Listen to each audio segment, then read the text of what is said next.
Hey guys, welcome back here to the hillside. And today we're in the jungle. Okay, the hillside jungle, we are inside the plant room.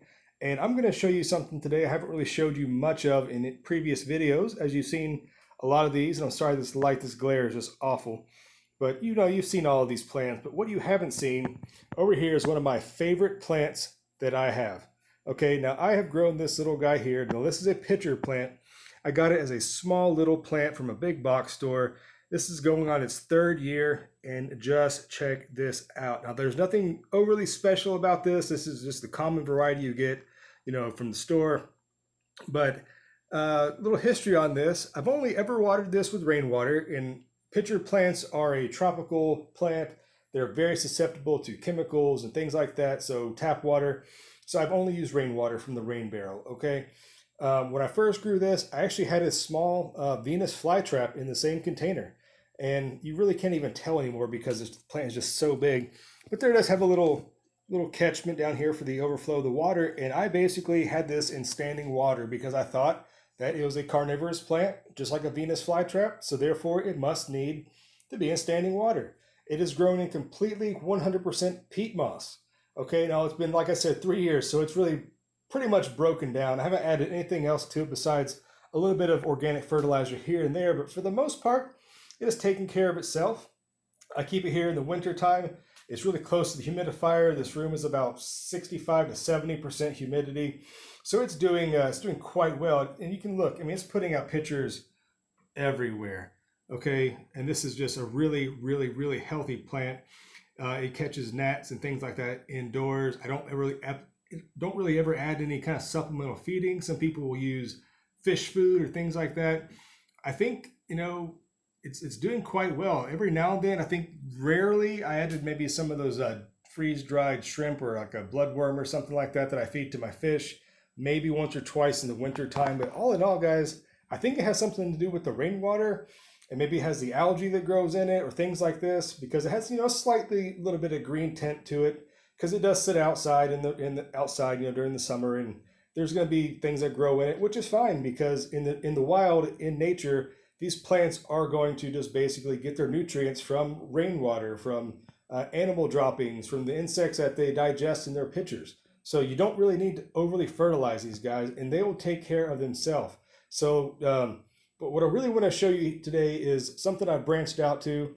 I really finally pulled the trigger on it. And if you've ever seen the YouTube channel or looked at the website for Red Leaf Exotics, these guys are fantastic. They specialize in carnivorous plants.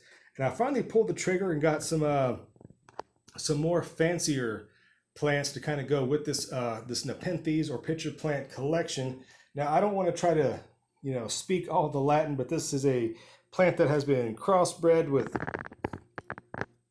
so many other. There you go. If you want to look at that, and there's the website redleafexotics.com. But this is the this particular cross that is in this container here. Get this out of the way for now, but just check out these pictures on this. Now this is awesome. Look at the teeth on that picture, the coloration, and the peristome, which is like the lip of this. It's what's actually going to attract the insects. It's going to have the slippery secretions that's going to help them to fall into the pitchers. And I've only had this for about maybe 4 days, so the pitchers are basically dry when I got them, because whatever was in the pitcher is probably dumped out when it was shipped. So it's taken time to recover. But I mean, these leaves, if you can kind of get both of these plants in the same shot here, look at the difference in the leaves. Now, the one standard, these are very, very long, elongated, glossy, dark green.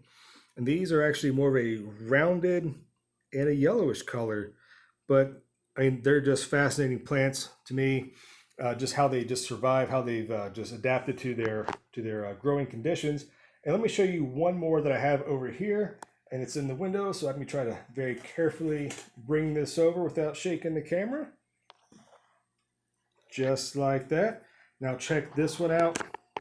I'll show you the tag on it because I'm not about to try to say all of these things, but if you can kind of read that, that is the cross that this one is. Set this out of the way.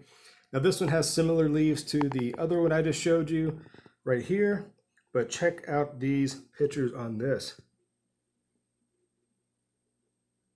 Look at that. That is awesome. That is just awesome and fascinating. And I like just look inside. Look inside the picture. See those little flecks or that is so cool. So Nepenthes are a very fun plant to grow. If you know what you're doing, don't be like me and keep it underwater because the plant was not happy. It wasn't until I took the Venus flytrap out of this original container here, put it outside into a better actual boggy wet area, and I started letting this guy dry out, that it just took off. And once it took off, I've propagated this, I've cut it back, um, and I've just multiplied this. I don't know what it is about this, but for some reason, I think the Nepenthes is one of my new, just favorite little addictions here. You can kind of tell this once the plant gets nice and healthy, it's going to start branching out. And in the wild, they would actually climb up trees or brush or things like that, and just kind of ramble up. But I don't really have the ability to do that indoors, so I'm just going to kind of let it trail down. And maybe at this winter time when I'm running out of other things to show you guys, I might take some cuttings, show you how to propagate Nepenthes. If you're interested in that, just let me know and I will be happy to make a video for that. That's what some people are interested in. But there you go. Just wanted to show you something new, exciting here on the hillside. I know some of the videos I put up here might be a little repetitive, and I apologize for that. But I'm still trying to really expand my operation here of plant propagations and just adding to the jungle effect here at the hillside. So please stick around, follow this journey. I think you will be amazed at some of the things that are coming up as the things just keep getting added and added to this jungle indoors. So thanks for watching, guys, here at the hillside. Hope you enjoyed this little quick Nepenthes tour, and I'll see you again next time, guys. Until then, bye-bye.